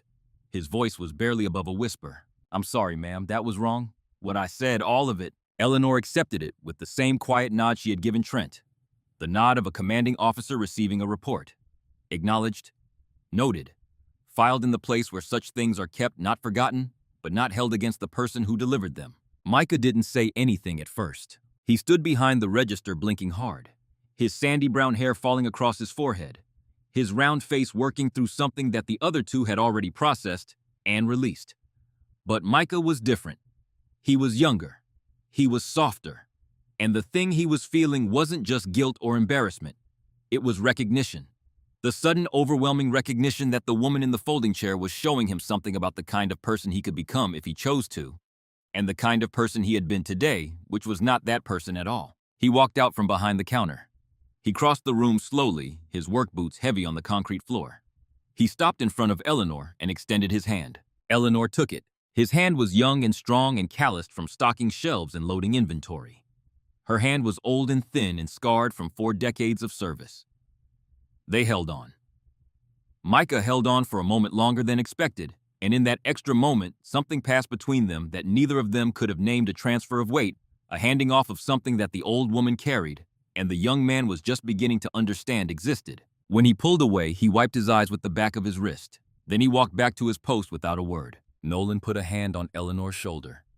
Gently, the way you touch a person you revere. Now, Colonel, he said, let's get you set up properly. What are you looking for? Eleanor explained. She told him about the break-ins on the rural roads. About Ruth Penner waking up to a stranger in her bedroom. About the weeks in the hospital. About the feeling of being alone in a house at night when you know someone has been coming down the road looking for easy targets. She told him about the footsteps on the gravel twice now, and about the darkness that fills the rooms after sunset and doesn't leave until dawn. She didn't mention Bobby. She didn't mention the garden. She didn't mention the letters she wrote every day in the leather notebook. Those things were hers, and she had never been the kind of person who shared more than what the situation required. Nolan listened without interrupting. When she finished, he nodded once and went to the back room. He was gone for 2 minutes. When he returned, he was carrying a hard-sided case and a smaller box. He set the case on the counter and opened it. Inside, nestled in gray foam, was a Sig Sauer P320 compact, chambered in 9mm. Clean lines, matte black finish, a weapon designed not for show but for function, the kind of firearm that does exactly what you need it to do without asking for attention while doing it. He set the smaller box beside it. Inside was a biometric lockbox compact enough to fit on a nightstand, equipped with a fingerprint scanner that could open the lid in under 2 seconds. "This is what I'd recommend for your situation, ma'am," Nolan said. "Compact enough for a nightstand safe. Accurate enough that you won't need to think twice. And dependable enough that it'll work when it matters. The trigger pull is smooth. The recoil is manageable. And the reliability record on this model is about as close to perfect as the industry has produced." Eleanor reached for the weapon. This time, no one pulled it away. She picked it up with the grip that told every person in the room everything they needed to know. Her hand didn't shake. Her fingers wrapped around the grip with a familiarity that was older than any of them. A familiarity that had been built over 34 years, and tens of thousands of rounds fired on ranges, and in combat, and in the quiet, focused solitude of a marksmanship instructor who believed that precision was not a skill, but a discipline. Her index finger found the rail, naturally resting along the frame above the trigger guard. Never touching the trigger. Because trigger discipline was not something Eleanor Graves thought about. It was something she was. The way breathing is something you are. The way gravity is something you are. She checked the chamber. She tested the slide, pulling it back and releasing it with a smooth, practiced motion that produced a clean metallic sound, the sound of a weapon that was well-made and well-maintained, and in the hands of someone who respected it. She examined the sights, holding the weapon at arm's length with a steady hand that did not waver, not even a fraction, not even a millimeter. Then she nodded once. The nod of a professional who has evaluated a tool and found it acceptable. Trent watched from across the store. The expression on his face was somewhere between awe and shame. Two emotions that should not be able to coexist, but that in this moment were occupying the same space in his chest. The way two notes can occupy the same chord and create something more complex than either one alone. Nolan processed the paperwork himself. He filled out every form, checked every box, handled every step of the process personally, because there was no version of this transaction in which anyone else in this shop was going to serve Colonel Eleanor Graves. He insisted on giving her the employee discount, which Eleanor protested politely, calling it unnecessary, and Nolan overruled completely, calling it "the least I can do, ma'am," and meaning every word of it. While they waited for the background check to clear, Nolan sat with Eleanor and they talked. Not as a shop owner and a customer, not even as a sergeant and a colonel. As two Marines who shared a history that most people would never understand and that no amount of explanation could fully convey. Nolan asked about her life, about Bobby, about the house. She told him Bobby had been gone 3 years. She said it simply the way she said everything, without decoration or self-pity. She said he was a carpenter, a good man, the kind of man who built things that lasted and never asked for credit. She said the hardest part wasn't the empty bed or the silence at dinner. "It's the garden," she said. Bobby planted every row with a plan. Tomatoes near the fence for sun, herbs by the kitchen door so he could grab them while cooking, zucchini in the far corner because he said they needed room to breathe. She paused, looked at her hands. "I kept the tomatoes and the herbs going. The rest, I just can't manage alone. And every time I look at those empty rows, I see all the plans he had that I can't finish for him." Nolan listened. He didn't offer solutions. He didn't try to fix it. He didn't tell her it would get easier because he didn't know if that was true. And Eleanor Graves was not a woman you lied to, even with kindness. He just listened, which was exactly the right thing to do. Because sometimes the most powerful thing another person can give you is not advice or comfort, but the simple willingness to sit with you inside the thing that hurts and not try to make it smaller than it is. When the paperwork cleared, Nolan walked Eleanor to her truck personally. He carried the case in one hand and the lockbox in the other and set them on the passenger seat with the care of a man handling something that mattered. He closed the passenger door and walked around to the driver's side where Eleanor was settling in behind the wheel. She started the engine. The old Ford turned over with the patient rumble of a machine that had been well maintained for 2 decades. Nolan leaned down to the open window. "Colonel," he said, "if you ever need anything at all, you call this shop. Day or night. Someone will be at your door inside 30 minutes. That is not an offer. That is a standing order." Eleanor looked at him. The tired smile returned, the one that softened her entire face and made the scar along her jawline disappear into the lines around her mouth. "Thank you, Nolan," she said. Then she looked at him for a moment longer, and the smile faded into something more serious, more intentional. The face of a woman who was about to say something she had been thinking about for a long time, not just today, but for years. Something that had been distilled by experience and loss, and the slow, patient work of becoming old. "The way you treat the people who can do nothing for you, Nolan," she said. "That's who you really are." She put the truck in gear and pulled out of the lot. The gravel crunched under the tires. The turn signal clicked. The truck swung onto the county road and headed east toward the mountains, toward the house at the end of the dark road, toward the garden with the empty rows. Nolan stood in the parking lot and watched until the green Ford disappeared around the bend where the road curved into the trees. Then he went back inside. He walked past Trent and Garrett and Micah without a word. He went to the front door, turned the sign from open to closed, and locked it. He turned around and looked at the 3 of them. "Sit down," he said. "We're going to talk, and you're going to listen." He pulled 3 chairs into the center of the room, and the 3 young men sat down. And what happened next was not a lecture, and it was not a firing. It was something rarer and more difficult than either of those things. It was a reckoning. Nolan talked for 2 hours. He stood in front of them the way he had once stood in front of his Marines during briefings, with his hands clasped behind his back, and his weight evenly distributed, and his voice carrying the steady, unwavering cadence of a man who has something to say and the authority to say it. He told them about Colonel Graves's career. 34 years in the United States Marine Corps. She had enlisted at 20, earned her commission at 24, and spent the next 3 decades climbing a chain of command that had not been designed for someone who looked like her. She had served in Grenada. She had served in Desert Storm.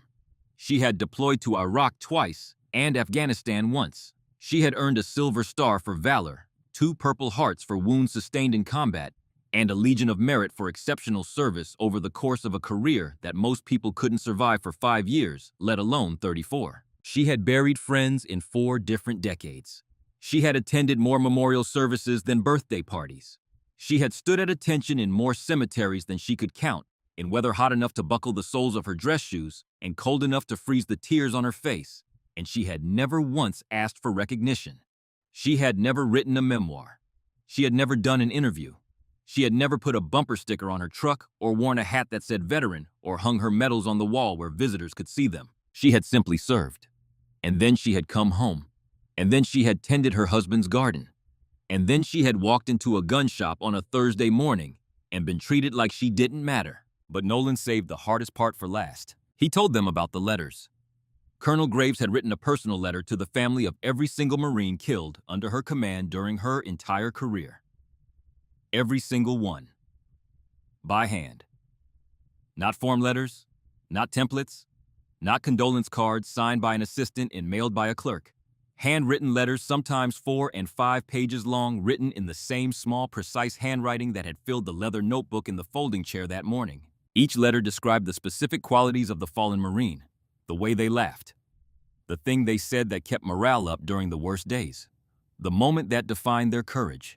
Each letter was an act of witness, a refusal to let a human life be reduced to a name on a casualty report, and each one cost Eleanor something that she never got back, because that is what witness costs. It costs you a piece of yourself that you give freely, knowing it will not return. Nolan knew this because he had seen one of those letters, the one written to Danny Beckett's mother, the one that a grieving woman in a black dress had held against her chest at Arlington National Cemetery like it was the last warm thing in the world. He had never forgotten the sound that woman made when she pressed the letter to her heart. It was not a sob. It was not a cry. It was something smaller and more devastating than either a sound that came from a place where language doesn't reach the sound of a mother holding the only thing that still connected her to her son. "That is who walked into your shop today," Nolan said. "That is who you laughed at.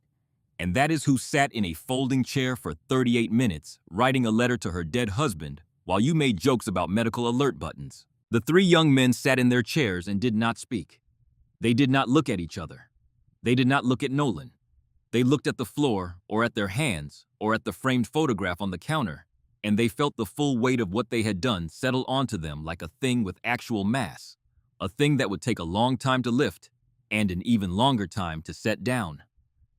The reckoning ended at 4:17 in the afternoon. Nolan didn't dismiss them the way a boss dismisses employees at the end of a shift. He didn't say, "You can go," or "We're done here," or "I'll see you tomorrow." He simply stopped talking, and the silence that followed was different from the silence that had come before.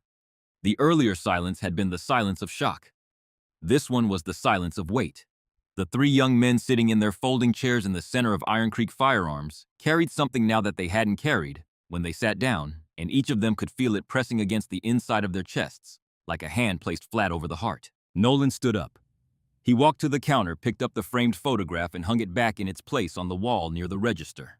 He adjusted it slightly, the way you adjust a picture in your own home, with the casual precision of someone who has looked at it every day for 14 years and knows exactly where it belongs. Then he unlocked the front door, flipped the sign back to open, and said one more thing before he walked into the back office and closed the door behind him. "What you do with today is up to you, but I'll be watching, and so will she." He didn't explain what he meant by that last part. He didn't need to. The photograph on the wall explained it. The silver blue eyes of a younger Eleanor Graves staring out from a dusty street in a broken city, holding the shoulder of a man she had saved, would be watching them every time they stood behind that counter. Every customer who walked through that door. Every old man, every old woman, every person who looked like they didn't belong. She would be watching. The three of them left the shop that evening in separate trucks, driving in 3 different directions, on 3 different roads, and each of them went home to a version of themselves they no longer recognized. Trent Bowman drove to his apartment on the 2nd floor of a converted feed mill on the south side of town. He parked his truck and sat in it for a long time without going inside. The apartment was small and cluttered with the debris of a life built around Image tactical gear catalogs on the coffee table, a gun safe he'd bought with his first paycheck that was nicer than any piece of furniture he owned. A closet full of black shirts and camel pants that made him feel like a man who had seen combat, even though the closest he'd ever come was a paintball tournament in Roanoke. He thought about his father. He hadn't planned to think about his father, but the mind goes where it goes when the walls come down, and Trent's walls had come down hard that afternoon. His father was a veteran. Gulf War, 1st Infantry Division. He had come home in 1991 with a Bronze Star and a drinking problem that got worse every year, and a temper that could turn a Sunday dinner into a battlefield faster than any engagement he'd survived in Kuwait. Trent had grown up in that house, ducking when the volume rose, learning to read the weight of footsteps on the hallway floor, developing the particular radar that children of volatile parents develop, the ability to sense danger before it arrives and make yourself small before it finds you. He had left at 18. He hadn't spoken to his father in 6 years. He had told himself that the distance was necessary, that the old man had earned it, that some bridges needed to burn so that new ones could be built. And all of that was true. But sitting in his truck in the parking lot of the feed mill on the evening of the day that Colonel Eleanor Graves had walked into his shop and been treated like she was nothing, Trent Bowman understood something that he had been avoiding for a long time. He had spent 6 years hating the image of an old veteran, and that hatred had leaked.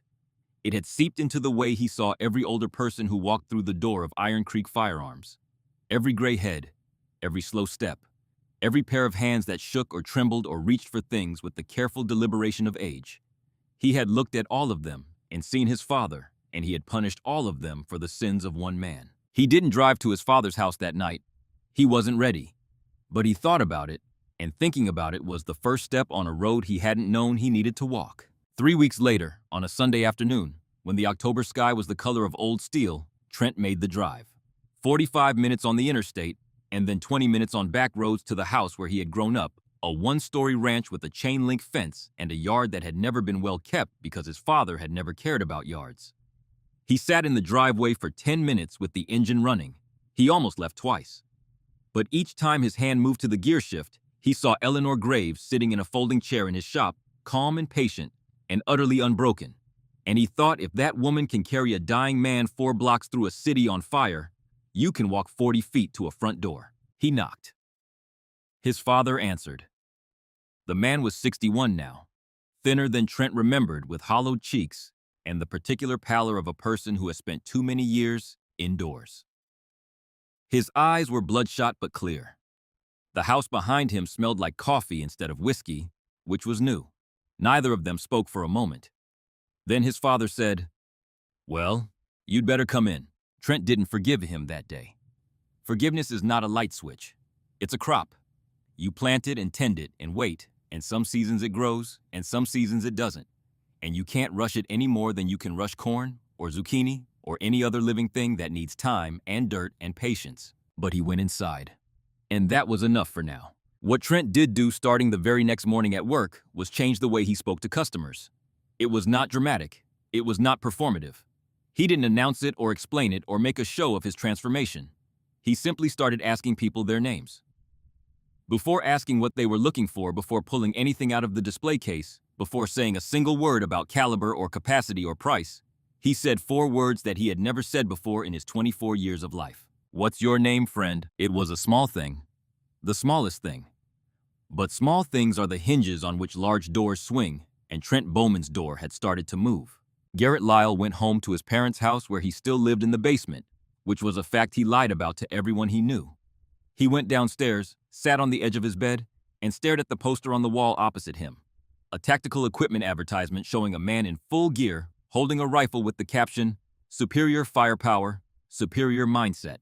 He had bought that poster 3 years ago and pinned it up with thumbtacks because he thought it represented something he wanted to become. Now it looked like a joke. The kind of joke that isn't funny because the person telling it doesn't realize they're the punchline. Garrett had spent the last 4 years building an identity around firearms knowledge he had acquired almost entirely from the internet. He could recite the muzzle velocity of a 5.56 NATO round to 3 decimal places. He could name every component of an AR-15 lower receiver from memory. He could argue for hours about the relative merits of gas impingement versus piston-driven operating systems. But he had never been in a situation where any of that knowledge mattered. He had never been in a room where the gun in your hand was the only thing between you and a person trying to kill you. He had never felt the weight that Colonel Graves had carried, the weight of knowing that the decisions you make with a weapon will determine whether other human beings go home to their families or don't. He had been playing a game. And today he had learned that the woman he'd mocked had been living the reality. The following Saturday, Garrett drove to the VA hospital in Staunton. He had looked up their volunteer program online the night before and sent an email at 2 in the morning asking how to sign up. The coordinator, a woman named Linda, who had been running the program for 15 years and had seen every kind of volunteer come and go, told him to show up at 8 and wear comfortable shoes. He showed up at 7:45. He wore comfortable shoes. And for the next 2 years, every single Saturday, without missing once, Garrett Lyle walked the halls of that hospital, talking to veterans who had served in wars.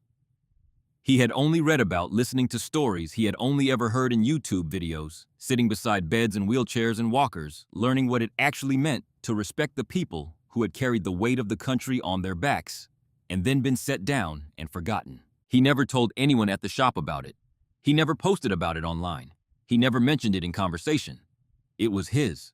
It was the one real thing he had done, and he didn't want to reduce it by performing it for an audience. Micah Owens drove home the slowest of the 3. He took the long way out past the fairgrounds and along the river road, not because he was avoiding anything, but because his body needed the motion and his mind needed the time. The evening light was coming in low through the trees along the road, casting long shadows across the asphalt, and Micah drove through them one after another, light and shadow, like pages turning in a book he was only beginning to read. He was 21 years old. He had graduated from high school 3 years ago with average grades and no particular plan. He had worked at a gas station, then a hardware store, then Iron Creek Firearms where the pay was better and the work was easy, and the 2 older guys behind the counter treated him like one of them, as long as he laughed at the right times and agreed with the right opinions. He had never known his mother. She had left when he was 3, moved to somewhere out west, and never came back. His father was a long-haul trucker who was gone more than he was home. And when he was home, he was tired in a way that made him unreachable, not unkind, but absent, sitting in front of the television with a beer and a silence that Micah had learned not to interrupt. The person who had raised him, really raised him, was his grandmother, Edna Owens, a small woman with white hair and a voice like warm bread who had taken Micah in when he was 4 and given him everything a child needs: a clean bed, a packed lunch, a hand on his back when he was scared, a voice in his ear when he was lost. She had taught him to read. She had taught him to cook.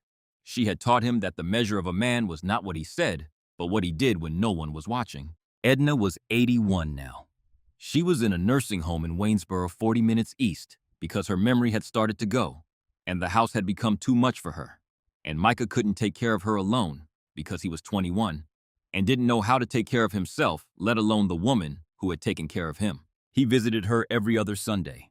Sometimes she knew who he was, sometimes she didn't. The times she didn't were the worst, not because she was unkind, but because the kindness remained even when the recognition didn't. She would smile at him the way she smiled at every visitor warmly, but generically, and Micah would sit beside her bed and hold her hand and pretend that the smile was for him, specifically, that somewhere inside her she still knew the boy she had raised, even though the evidence suggested otherwise. He thought about Edna as he drove. He thought about the way she used to squeeze his hand when they crossed the street together, not because she was afraid for him, but because she wanted him to know she was there.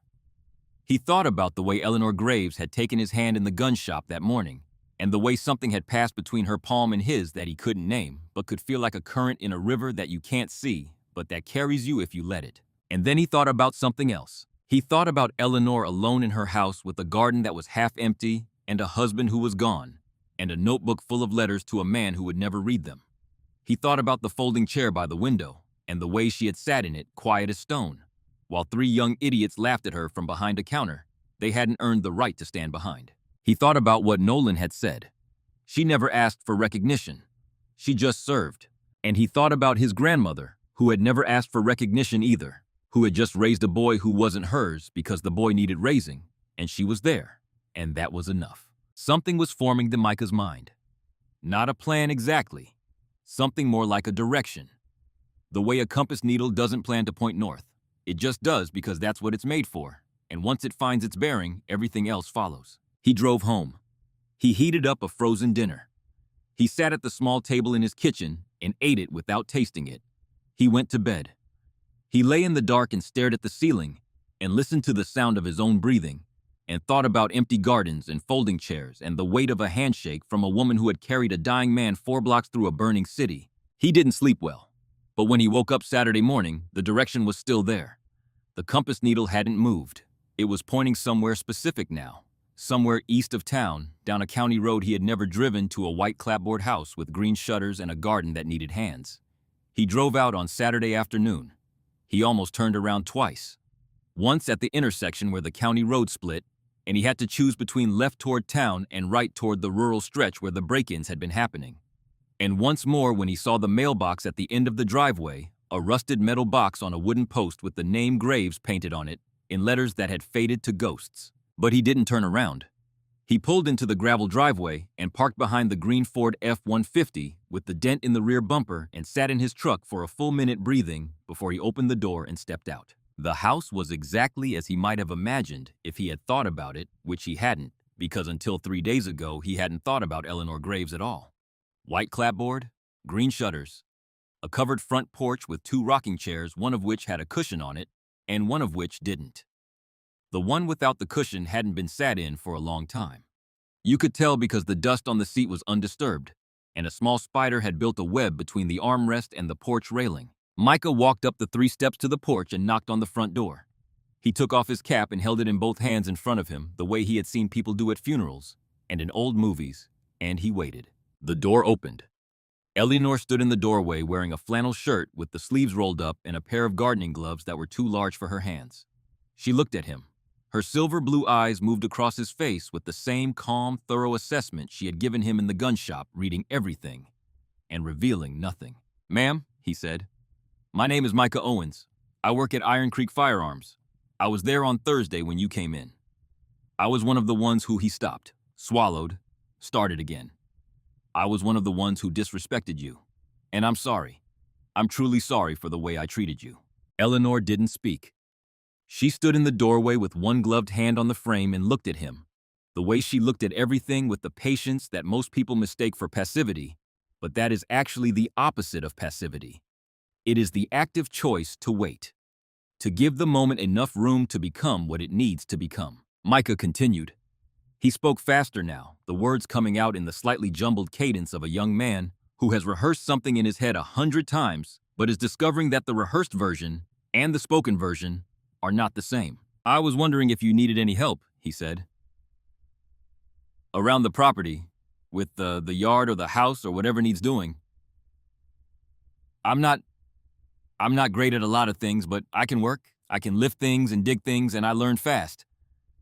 And I just thought maybe you could use an extra pair of hands. He stopped, stood there on the porch with his cap in his hands and his heart beating so hard he could feel it in his throat. Eleanor looked at him for a long moment. Long enough for Micah to wonder if she was going to close the door. Long enough for the breeze to shift and carry the smell of warm soil and tomato plants from the backyard to the front porch. Long enough for a mockingbird in the oak tree beside the driveway to run through its entire repertoire and start over from the beginning. Then Eleanor stepped aside and held the door open. "Come on in," she said. "I just made coffee." The inside of the house was clean and spare and full of the kind of quiet that tells you more about the person who lives there than any conversation could. The furniture was old but well kept. The floors were hardwood worn smooth in the paths between rooms where decades of footsteps had polished the grain. There were photographs on the walls and on the mantel above the fireplace, most of them showing a man with broad shoulders and a kind face, and the particular posture of someone who was comfortable in his own body. Bobby. In some of the pictures he was young. In others he was middle-aged. In the last one he was thin and pale, and sitting in a wheelchair in what looked like a hospital garden, smiling at the camera, with a smile that was weaker than the ones before it, but no less genuine. Eleanor poured 2 cups of coffee and set them on the kitchen table. She sat down. Micah sat across from her. Neither of them spoke for a moment. The silence was not uncomfortable. It was the silence of 2 people who are in the same room for the first time and are allowing the room to adjust to the new configuration. Then Eleanor said, "You want to see the garden?" They walked out the back door together. The garden stretched from the house to the back fence, maybe a 1/4 acre laid out in neat rows that ran north to south. The first several rows were alive. Tomato plants tall and heavy with fruit staked to wooden poles along the fence line where they caught full sun. Basil and rosemary and thyme in a raised bed beside the kitchen door, close enough to reach without leaving the porch. But beyond those first rows, the garden changed. The soil went from dark and cultivated to pale and hard and overgrown with weeds that had taken root in the absence of care. The trellises that Bobby had built from hand-milled cedar still stood, but they held nothing. The rows were empty. The stakes had no purpose. The whole back half of the garden looked like a sentence that someone had started writing and then stopped midway through because the hand that held the pen had been taken away. Eleanor stood at the edge of the cultivated ground and looked out over the empty rows. She didn't say anything for a while. Then she pointed to the far corner, the one closest to the tree line. "That's where the zucchini went," she said. "Bobby put them there because he said they needed room to spread out. Like children. He said that every year. Every single year when it was time to plant, he'd walk to that corner and say the same thing. Room to spread out, Ellie. Like children." She was quiet for a moment. "We never had children," she said. But the garden was his way of growing something, of putting life into the ground and watching it come up. I think it was the thing that kept him whole, especially after I would come back from deployments. He'd be here working the soil, and when I came home, he'd walk me out to the garden and show me what had changed while I was gone. What was new, what had survived. Micah didn't say anything. He stood beside her with his hands in his pockets and his eyes on the empty rows, and he listened. The way Nolan had listened at the gun shop, without trying to fix anything. Without trying to fill the silence with solutions, just listening. Which at 21 was not something he was particularly good at, but which he was beginning to understand was the most important skill a person could develop. They started that afternoon. Eleanor showed Micah how to turn the soil in the empty beds, how to break up the clay with a garden fork, and mix in compost from the bin Bobby had built behind the shed.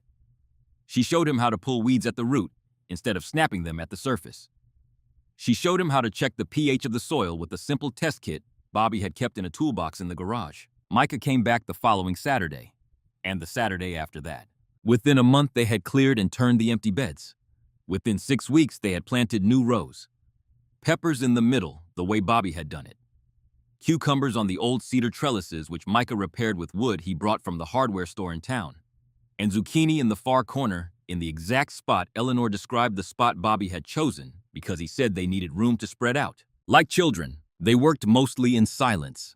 Not the silence of strangers, but the silence of people who have found a rhythm together, the particular quiet that exists between two pairs of hands, doing the same work in the same dirt. Occasionally, Eleanor would speak. She would tell Micah about Bobby. Not about the cancer, not about the dying, about the living. About the way Bobby whistled while he cooked, always slightly off-key, always the same 3 songs. About the way he folded the newspaper into quarters before reading it, a habit from his father that he never broke. About the way he danced with her in the kitchen on their anniversary every year. No music, just the 2 of them swaying in front of the stove, and how she had always pretended to be embarrassed by it, but had secretly loved it more than almost anything. She told him about the time Bobby drove 4 hours in a rainstorm to bring her a birthday cake at Camp Lejeune, because she had mentioned on the phone just once that she missed his German chocolate cake. She told him about the letters Bobby used to write her during deployments, long, rambling letters about the garden and the weather and the neighbor's dog that kept digging under the fence, letters that contained nothing important and everything important at the same time, because what they really said underneath the words about tomatoes and rainfall and the dog was, "I am here and I am waiting, and the garden will be ready when you come home." She told him about Bobby's hands, the way they looked when he worked. Broad and scarred and permanently stained with wood finish and soil, the hands of a man who believed that the world was improved by the act of building things with your own body. She said that when Bobby held her hand, which he did every night, while they watched the evening news, his grip was always the same. Firm but gentle. The grip of a man who knew how to hold heavy things without breaking them. Micah listened to all of it. He stored it the way you store things that matter, not in the front of the mind where facts and dates go, but deeper, in the place where understanding lives, the place that shapes who you become, even when you're not paying attention. Micah told Eleanor about his grandmother, about Edna, about the nursing home in Waynesboro, and the way her memory was going, and the way she sometimes looked at him like he was a stranger, and the way that look felt like a door closing in a house he used to live in. He told her about the small things that hurt the most. The way Edna used to call him Mickey, a nickname no one else used. The way she kept butterscotch candies in her apron pocket and would slip one into his hand at church when the sermon went long. The way she sang hymns while she hung laundry on the line. Her voice thin and sweet and slightly flat, in the same way Bobby's whistling had been the beautiful imperfection of someone making music not for an audience, but for themselves. Eleanor listened. She nodded. She didn't offer advice because advice wasn't what Micah needed. What he needed was someone who understood loss. Someone who knew what it felt like to watch a person you love become a person who doesn't know you. Someone who had survived that particular kind of grief and was still standing still, planting, still getting up every morning and making coffee for one. She was that person, and he needed her. And she thought she would never have said it aloud, needed him too. Because the truth that Eleanor had not spoken to anyone, not to Nolan, not to the men at the VFW, not even to Bobby in the letters she wrote each night, was that she had been disappearing. Slowly. The way a candle disappears. Not blown out, but burned down, the flame still there, but smaller each day, consuming itself because there was nothing left to illuminate. Micah's presence in the garden, his willingness to show up week after week without being asked, his quiet hands in the dirt beside hers, had given the flame something new to light. Not a replacement for Bobby. Nothing could replace Bobby, but a reason to keep the garden going, a reason to keep the rose planted, a reason to make 2 cups of coffee on Saturday morning instead of 1.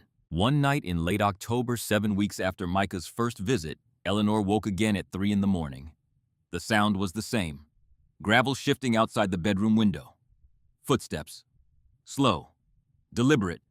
Moving along the east side of the house toward the back porch. But Eleanor was different now. She reached for the nightstand.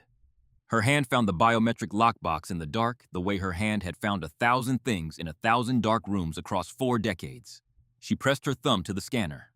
The lid opened with a soft click. Inside was the Sig Sauer P320 compact, loaded, chambered, ready. She picked it up. Her hand was steady. Her breathing was controlled.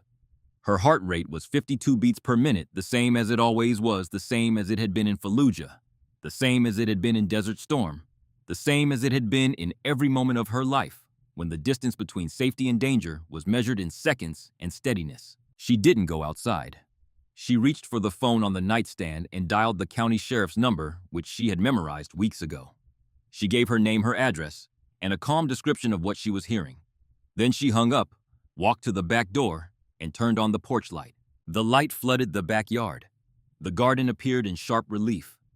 the tomato stakes casting long shadows, the new plantings in their rows, the zucchini in the far corner spreading their broad leaves across the soil Bobby had chosen for them.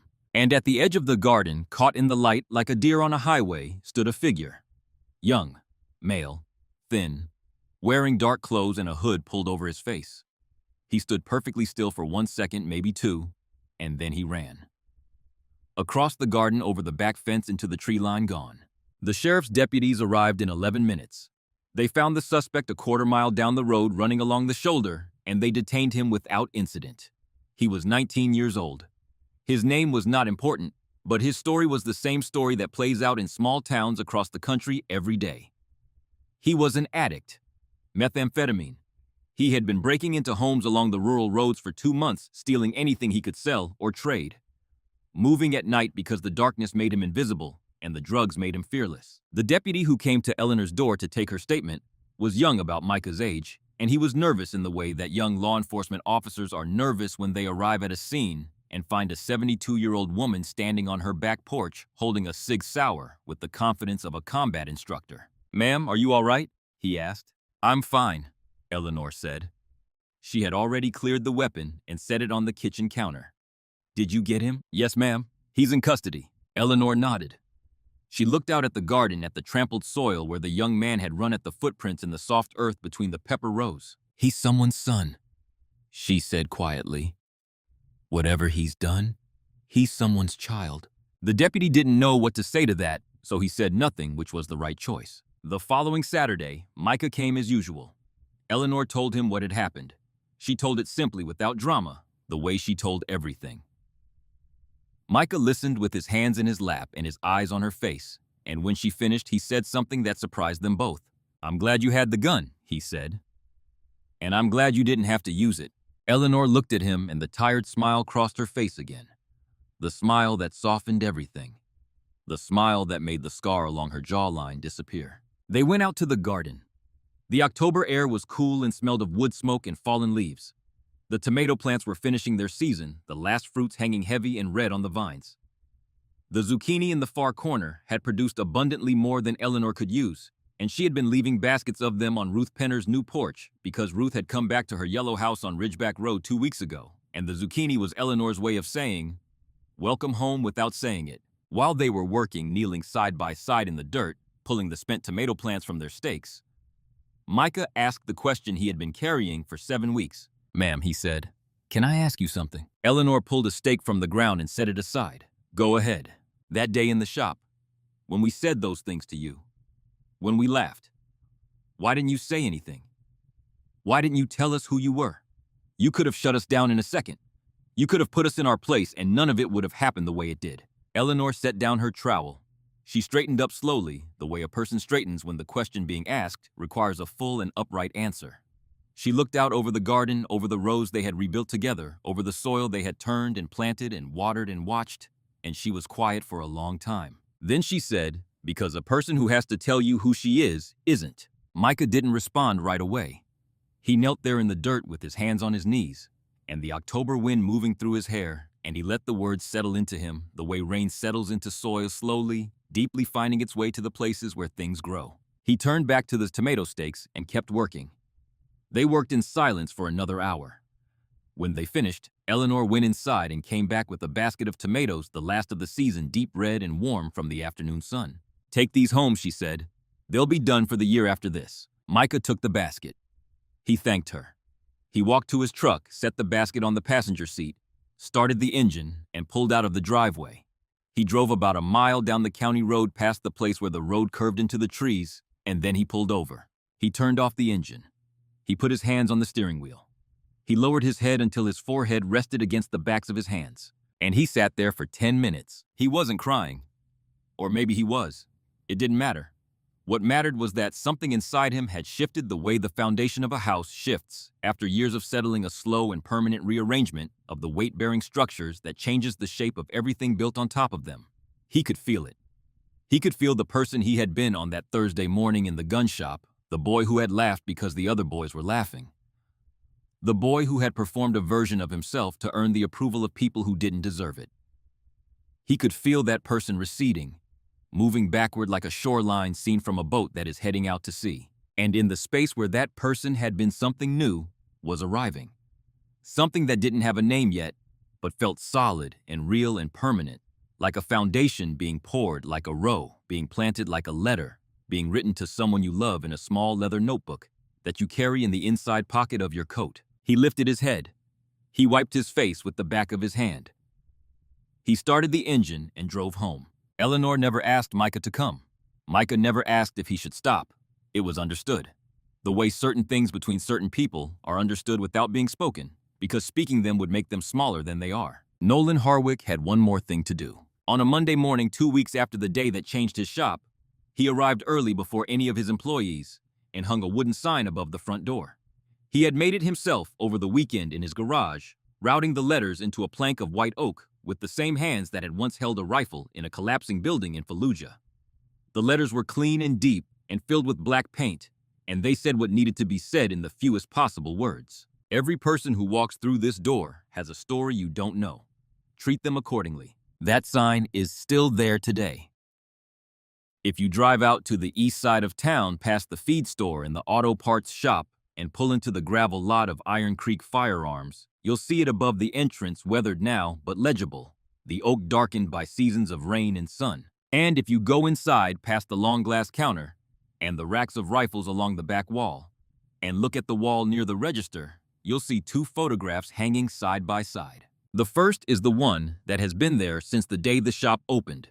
A group of Marines in full combat gear, dirty and exhausted, standing in front of a shattered building in a city that most of the people who walk into this shop will never visit and should be grateful they never had to. In the center of the group stands a woman with silver blue eyes and a bandaged shoulder, her hand resting on the shoulder of a young man with a bandaged head. The second photograph is newer. It shows an older woman standing in a garden holding a basket of tomatoes. The sun is on her face. The rows behind her are full and green and alive. Beside her stands a young man with sandy brown hair and a round open face, grinning the way a person grins when they have just discovered something important. Because he had discovered that the measure of a man is not what he knows or what he owns or how loudly he can announce himself in a room full of people. It is what he does on a Saturday afternoon when no one is watching. It is whether he shows up. It is whether he kneels in the dirt beside someone who needs him and puts seeds into the ground and waits with patience and faith and the quiet belief that something will grow. He had discovered that an old woman in a canvas jacket can carry more weight than any young man in a tactical vest. That a person who sits in a folding chair and writes letters to her dead husband is not a person to be pitied. She is a person to be studied carefully and humbly because she knows something about love and duty and sacrifice that most people will spend their entire lives trying to learn and never quite grasp. And he had discovered the thing that Eleanor Graves had known for 72 years.